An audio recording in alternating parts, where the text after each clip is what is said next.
Imanyano yabasebenzi ineHAW ibibambe intlanganiso ekhethekileyo ngale mpelaveki ebixova umba wokunyuswa kwemivuzo yabasebenzi kulo nyaka-mali. IneHAW ithi urhulumente ufuna ukusifulathela isivumelwano seminyaka emithathu sokunyuswa kwemivuzo yabasebenzi, nto leyo eza kudala ingxokolo. Asikwazi ukuqhubeka sisapote umbutho okokoko qala umbutho ungena ezintambeni zokuphatha usilibana ngoba sisapoteli ukubana ngaba enye into sisapoteli ukuthi mawukwazi xa uphethe ukwazi usimamela usinikeze into sisifunayo. Le manyano yabasebenzi ithi iza kusiphikisa isicelo sikarhulumente kwinkundla yemicimbi yabasebenzi esifuna kufulathelwe esi sivumelwano semivuzo.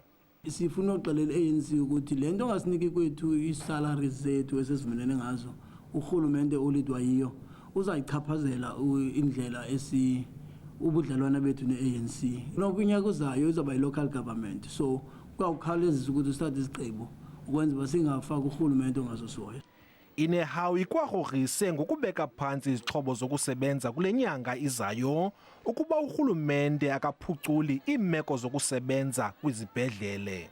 Iripoti into eyivezayo yile yokukhuseleka kwabasebenzi emsebenzini, ukwezakhiwo eziququzelela loo nto, futhi nezixhobo abasebenzi funeke basebenzise ukuze basindise ubomi babo. Le manyano yabasebenzi ineHAW ithi umongameli wohlulakele ukuphendula izinyanzeliso ebezifakwe yile manyano ebutsheni bale nyanga, nto leyo eza kuqhubela ekubeni amawaka ngamawaka abasebenzi babeke phantsi izixhobo zokusebenza.